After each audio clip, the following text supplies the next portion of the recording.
Conhecendo o coração de Deus. Primeiro, Deus é bom.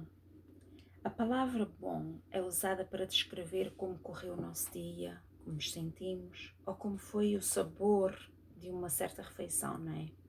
Mas, no entanto, é uma palavra que descrevemos como é o nosso Deus poderoso, majestoso e miraculoso.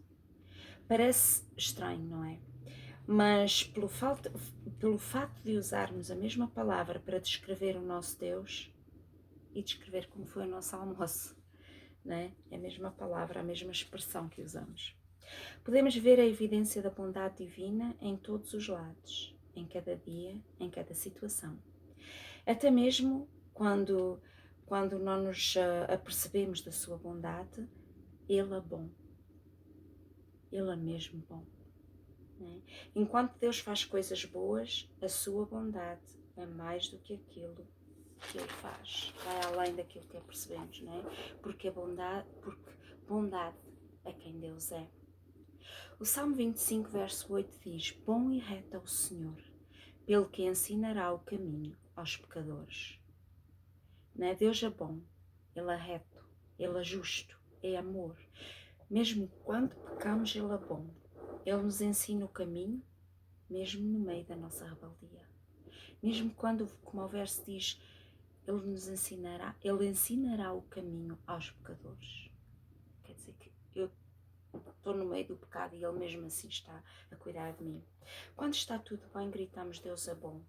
Mas quando estamos no meio de problemas, como é que eu grito?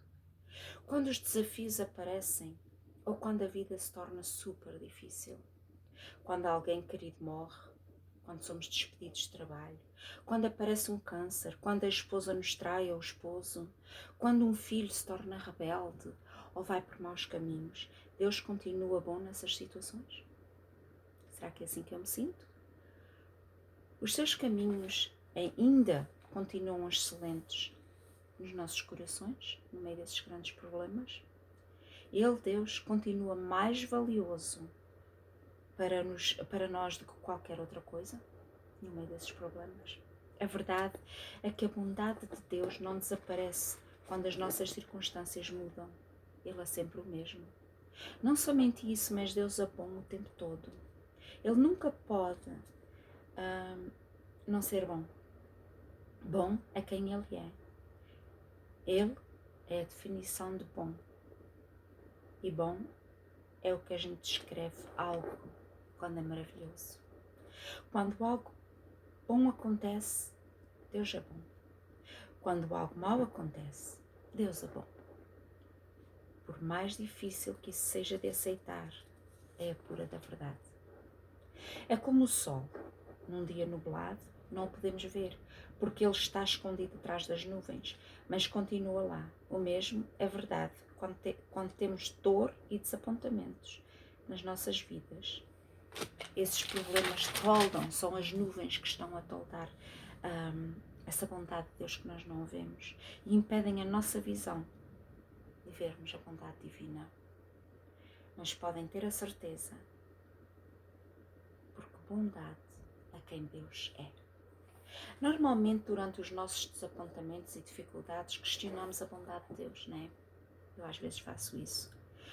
Mas ao nos virarmos contra Deus no meio da nossa dor, retiramos de nós a única bondade que pode existir no meio da nossa triste situação. Deus. Por isso, quando formos tentados a duvidar ou deixar que o nosso cenário corrente determine aquilo que queremos, vamos nos mergulhar na palavra de Deus para nos lembrarmos da sua bondade. O nosso Deus é bom. 1 Crônicas 16:34 diz: Louvai ao Senhor porque é bom, pois a sua benignidade dura perpetuamente, dura para sempre. O Salmo 25:8 diz: Bom e reto é o Senhor, pelo que ensinará o caminho aos pecadores. Salmo 34:8 Provai e vede que o Senhor é bom. Bem-aventurado o homem ou a mulher que nele confia. A segunda coisa que nós vemos: Deus ama perdoar. O dicionário define a palavra graça como aquilo que se faz ou recebe de modo gratuito no meio no nosso meio cristão, a assistência presente, divina, dada ao ser humano, sem que ele o mereça. Uma das coisas mais maravilhosas que recebemos de Deus é o seu perdão. Sem ele, quem sou eu? Em Lucas 15, Jesus conta a parábola do filho ingrato que exigiu do pai a sua parte na herança. O pai atendeu ao seu pedido e dentro de poucos dias o filho viajou com toda a sua herança. Ele viveu uma vida frívola e imprudente. Ele gastou tudo o que tinha, até que finalmente decidiu voltar para casa.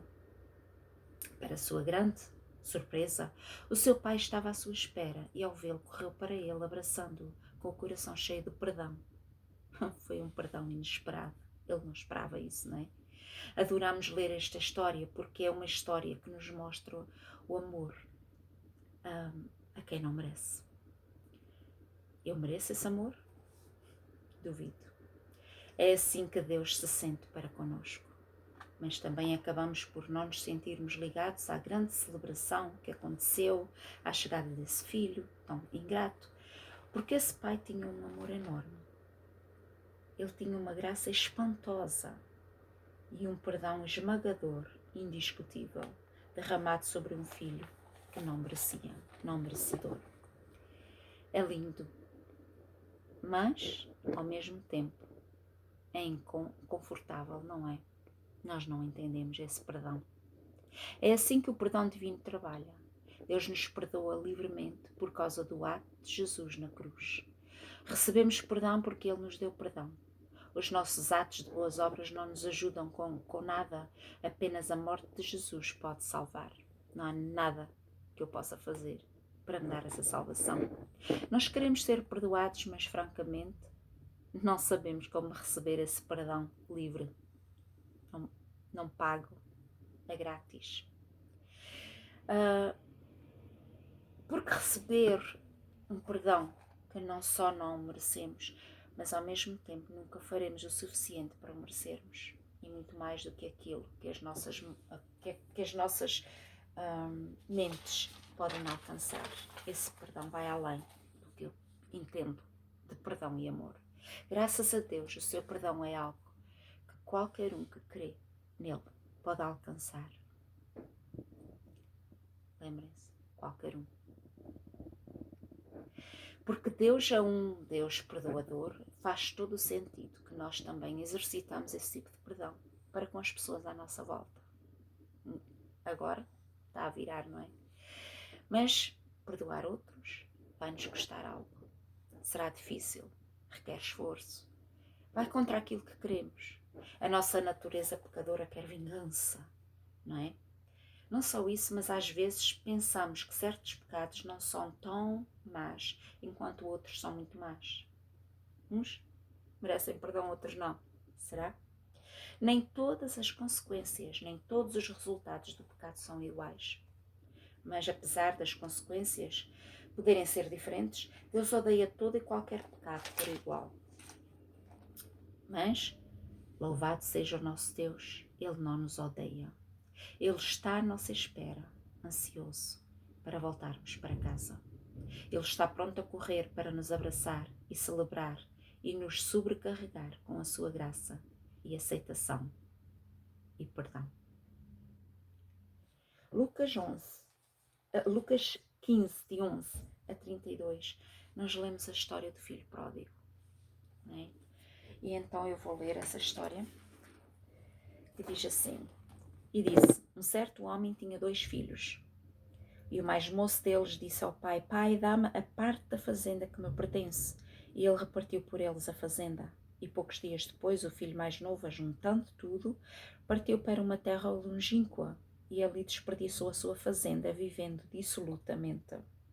E havendo ele gastado tudo, houve naquela terra uma grande fome e começou a padecer necessidades. E chegou-se a um dos cidadãos daquela terra, o qual o mandou para os seus campos a apacentar porcos. E desejava encher o seu estômago com as bolotas que os porcos comiam, e ninguém lhe dava nada. E tornando em si, disse: Quantos jornaleiros, trabalhadores do meu pai, têm abundância de pão, e eu aqui pereço de fome. Levantar-me-ei e irei ter com meu pai e dir-lhe-ei: Pai, pequei contra o céu e perante ti. Já não sou digno de ser chamado teu filho. Faze-me como um dos teus jornaleiros. E levantando-se foi para o seu pai. E quando ainda estava longe, viu seu pai e se moveu de íntima compaixão e correndo lançou-se ao pescoço e o beijou. E o filho lhe disse: Pai, pequei contra o céu e perante ti, já não sou digno de ser chamado teu filho. Mas o pai disse aos seus servos: Trazei depressa o melhor vestido, e vestiu, e pondo-lhe um anel na mão e alparcas nos pés. E trazei o bezerro cevado, e matai-o, e comamos, e alegremo-nos, porque este meu filho estava morto e reviveu, tinha-se perdido e foi achado. E começaram todos a alegrar-se. E o seu filho mais velho estava no campo. Quando veio, chegou perto da casa, ouviu a música e as danças. E chamando um dos servos, perguntou-lhe o que era aquilo. E ele lhe disse: Veio teu irmão e teu pai matou o bezerro cevado porque o recebeu são e salvo. Mas ele se indignou e não queria entrar. E saindo o pai estava com ele. Mas respondendo ele, disse ao pai: Eis que te sirvo há tantos anos sem nunca transgredir o teu mandamento e nunca me deste um cabrito para alegrar-me com os meus amigos. Vindo, porém, esse teu filho, que desperdiçou a tua fazenda com as meretrizes, mataste-lhe o bezerro cevado. E ele lhe disse: Filho, tu sempre estás comigo. Todas as minhas coisas são tuas. Mas era justo alegrarmos-nos e folgarmos, porque esse teu irmão estava morto e reviveu. Tinha-se perdido e achou-se. Quantas vezes nos identificamos com aquele filho que não queria aceitar o irmão de volta, não é? Em Efésios 1, 7 diz: Em quem temos a redenção pelo seu sangue, Jesus, a remissão das ofensas segundo as riquezas da sua graça. Jesus é que nos dá essas riquezas. Colossenses 3, 12 e 13 diz: Revesti-vos, pois, como eleitos de Deus, santos e amados, de entranhas de misericórdia, de benignidade, de humildade, mansidão, longanimidade, suportando-vos uns aos outros. Se algum tiver queixa contra outro, assim como Cristo vos perdoou, assim fazei vós também. 1 João 1,9. Se confessarmos os nossos pecados, Ele é fiel e justo para nos perdoar os pecados e nos purificar de toda a injustiça. Terceiro, Deus é amor. Todos já ouvimos que Deus nos ama, né? Não só Deus nos ama, mas Ele é amor. O nosso Deus é o sinónimo de amor. Significa é o mesmo que amor. Não é o mesmo amor que atribuímos a pessoas ou sentimentos temporários, mas é o tipo de amor que vai além de nós. Este amor é perfeito porque Deus é amor. 1 João 4, 8. Não só Deus é amor, mas Ele também ama. A razão verdadeira que podemos ou temos a capacidade de amar alguém é porque Deus nos amou primeiro. Desde o princípio da humanidade, Deus amou o seu povo. Mas no Velho Testamento existia uma enorme diferença, uma enorme brecha entre o nosso Deus perfeito e a humanidade pecadora. A ira de Deus muitas vezes lidou com os pecados do povo. E porque sabemos que o nosso Deus é um Deus de amor, muitas vezes as nossas mentes limitadas não entendem os atos da ira de Deus. Pensamos que Deus é amor porque certos atos dele parecem tão más. A verdade é que o pecado tinha que ser pago. Alguém tinha que o pagar. E foi por isso que Deus, o Pai, enviou o Filho, Jesus, para morrer de uma vez por todas, para que as pessoas se reconciliassem com Deus. Vamos falar de dois aspectos desses atributos de Deus. O seu amor é como é que Ele nos ama. Primeiro, o amor de Deus é inquestionável por causa das suas obras miraculosas. Vemos as evidências do amor de Deus a cada dia, seja no nascimento de uma criança, seja no nascer do sol, seja quando decidimos ser amorosos para com alguém, etc. O amor de Deus veio primeiro. O amor de Deus é heroico e quando falhamos. Ele não nos surpreende. Ele não se surpreende quando falhamos. Ele sabe que somos pecadores. O amor de Deus é incomparável. Acima de tudo, nada se compara a esse amor. Não existem palavras para o descrever, não existe uma mente que o possa compreender completamente. Mas isso não significa que não o possamos aceitar e viver com ele. O amor de Deus por nós também é incompreensível. Porque o amor de Deus é independente de nós o amarmos. De volta. De acordo com 1 João 4, versos 9 e 10, vemos que nisto se manifesta o amor de Deus para conosco, que Deus enviou o seu Filho unigênito ao mundo, para que por ele vivamos. Nisto está o amor, não em que nós tínhamos amado a Deus, mas em que ele nos amou a nós e enviou o seu Filho para propiciação, para que o perdão fosse possível pelos nossos pecados. Em Romanos 6:23 lemos o que o apóstolo Paulo disse: porque o salário do pecado é a morte, mas o dom gratuito de Deus, o presente gratuito de Deus é a vida eterna, por Cristo Jesus, nosso Senhor. Jesus morreu, nós ainda éramos pecadores. Deus não precisa que estejamos bem para irmos a Ele, porque a única maneira de ficarmos bem com Ele é irmos a Ele enquanto estamos mal e vivemos em pecado. É esse o grande amor do nosso Deus. 1 João 4, versos 7 a 21, diz assim: Amados, amemo-nos uns aos outros, porque o amor é de Deus, e qualquer que ama é nascido de Deus e conhece a Deus. Aquele que não ama não conhece a Deus, porque Deus é amor. Nisto se manifesta o amor de Deus para conosco, que Deus enviou o seu Filho unigênito ao mundo para que por ele vivamos. Nisto está o amor, não em que nós tenhamos amado a Deus, mas em que ele nos amou a nós e enviou o seu Filho para propiciação, para pagar os nossos pecados. Amados, se Deus assim nos amou, também nos devemos amar uns aos outros. Ninguém jamais viu a Deus se nos amarmos uns aos outros. Deus está em nós e em nós é perfeito o amor de Deus. Nisto conhecemos que estamos nele e ele em nós, pois que nos deu do seu Espírito. Vimos, testificamos que o Pai enviou o seu Filho para Salvador do mundo. Qualquer que confessar que Jesus é o Filho de Deus, Deus está nele e ele em Deus. E nós conhecemos e cremos no amor que Deus nos tem. Deus é amor, e quem está em amor está em Deus e Deus nele. Nisto é perfeito o amor para conosco, para que no dia do juízo tenhamos confiança, porque qual ele é, somos nós também neste mundo. No amor não há temor. Antes, o perfeito amor lança fora o temor, porque o temor tem consigo a pena e o que teme não é perfeito em amor. Nós o amamos a ele porque ele nos amou primeiro. Se alguém diz eu amo a Deus e aborrece o seu irmão, é mentiroso, pois quem não ama seu irmão ao qual viu, como pode amar a Deus a quem não viu? E dele temos este mandamento, que quem ama a Deus, ame também o seu irmão. Deus ama todas as pessoas.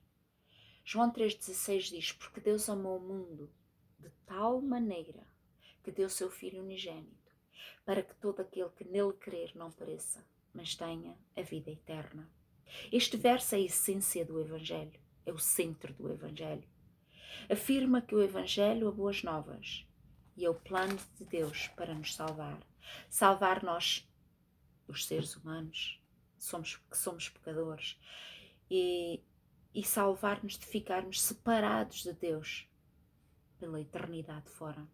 Antes de apreciarmos estas boas novas, estas boas notícias, temos que entender porque precisamos delas. Deus é perfeito.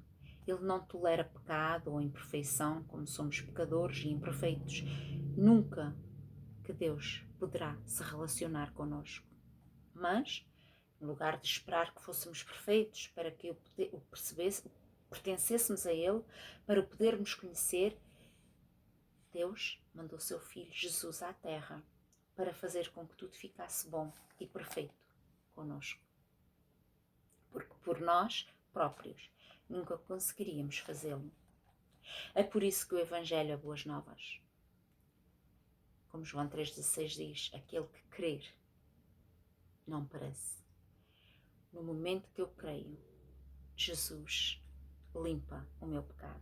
Aqui estão algumas coisas importantes para termos em mente sobre o Evangelho de Jesus Cristo. Deus ama a todos sem exceção. Notem que João 3,16 não diz que Deus amou a alguns no mundo, mas Deus amou o mundo, amou a todos os habitantes no mundo. O coração de Deus ama a todas as pessoas. O Evangelho é para todos ouvirem. E o mais lindo disso tudo é que Ele amou o mundo há 2000 anos e morreu por nós há 2000 anos. Por mim, por ti, que ainda nem tínhamos nascido. Estamos a entender esse amor? Deus quer todos. Ele não quer só um ou dois, Ele quer todos. 2 Pedro 3,9 diz: o Senhor não retarda a sua promessa, ainda que alguns a tenham por tardia, mas é longânimo para conosco, não querendo que alguns se percam, senão que todos venham se arrepender. Às vezes podemos pensar que Deus se atrasou, mas Ele está a tempo em todas as alturas. Ele sabe o tempo certo para tudo. Ele nos ama tanto que Ele não quer que alguém morra sem o conhecer. Infelizmente, muitos morrem sem Ele, porque não o querem aceitar. Deus envia e manda a todos. A última coisa que Jesus ordenou aos seus discípulos antes de deixar este mundo foi: ide, ensinai todas as nações, batizando-as em nome do Pai, do Filho e do Espírito Santo, ensinando-as a guardar todas as coisas que eu vos tenho mandado. E eis que eu estou convosco todos os dias, até à consumação dos séculos. Lemos isso em Mateus 28, 19 e 20. Não quer dizer que todos temos que ir para outros países para levar o Evangelho, mas somos chamados por Deus para evangelizarmos e sermos obedientes à verdade que conhecemos. Se Jesus é o nosso Salvador, vamos viver com Ele como nosso Senhor. Se Jesus é o nosso Salvador, isso quer dizer que fomos salvos por Ele, que o aceitamos. Se Jesus é o nosso Salvador, quer dizer que Ele é o nosso guia. Por isso, enquanto temos que viver um dia de cada vez, vamos oferecer louvores a Deus por quem Ele é e vamos orar para que sejamos seus pés e mãos neste mundo tão decadente. Vamos louvá-lo pelos seus atos miraculosos. Vamos pedir a Ele que nos dê olhos para conseguirmos ver o seu amor por todos. Amor que não se importa com ações, crenças, condições de espírito ou condições financeiras. Este mundo está à deriva, está-se a deteriorar, está a morrer e precisa de toda a esperança que houver, de toda a esperança que nós, filhos de Deus, podemos dar. O mundo precisa de alguém que está disposto ou disposta a evangelizar. Nós sabemos a resposta certa para a dor, para corações partidos, para desapontamentos que as pessoas carregam. Porquê? Porque nós conhecemos o Deus que é amor. Agora o tempo para louvar e para pregar e para falar. É por isso que estamos aqui. Não preciso ir a outro país. Eu posso falar ao meu vizinho, ao meu amigo. Eu posso falar a qualquer pessoa à minha volta. Em 2 Pedro 3, de 3 a 15, eu vou ler. Sabendo primeiro isto, que nos últimos dias virão escarnecedores, andando segundo as suas próprias concupiscências, os seus próprios erros, e dizendo onde está a promessa da sua vinda. Porque desde que os pais dormiram, todas as coisas permanecem como desde o princípio da criação. Eles voluntariamente ignoram isto, que pela palavra de Deus, já desde a antiguidade, existiram os céus e a terra, que foi tirada da água e no meio da água subsiste, pelas quais coisas pereceu o mundo, e então coberto com as águas do dilúvio. Mas os céus e a terra que agora existem, pela mesma palavra, se reservam como tesouro e se guardam para o fogo, até o dia do juízo e da perdição dos homens ímpios. Mas, amados, Não ignoreis uma coisa, que um dia para o Senhor é como 1000 anos, e 1000 anos como um dia. Por isso Deus nunca se atrasa, não é? O Senhor não retarda a sua promessa, ainda que alguns já têm por tardia, mas é longânimo para conosco, não querendo que alguns se percam, senão que todos venham se arrepender. O dia do Senhor virá como o ladrão de noite, no qual os céus passarão com grande estrondo e os elementos ardentes se desfarão. A terra e as obras que nela há se queimarão. Havendo depois de perecer todas estas coisas, que pessoas vos convém ser em santo trato e piedade, aguardando e apressando-vos para a vinda do dia de Deus, em que os céus em fogo se desfarão e os elementos ardentes se fundirão? Mas nós, segundo a sua promessa, aguardamos novos céus e nova terra em que habita a justiça. Pelo que, amados, aguardando estas coisas, procurai que dele sejais achados imaculados e irrepreensíveis, em paz. E tende por salvação a longanimidade de nosso Senhor, como também o nosso amado irmão Paulo vos escreveu, segundo a sabedoria que lhes foi dada. Amém.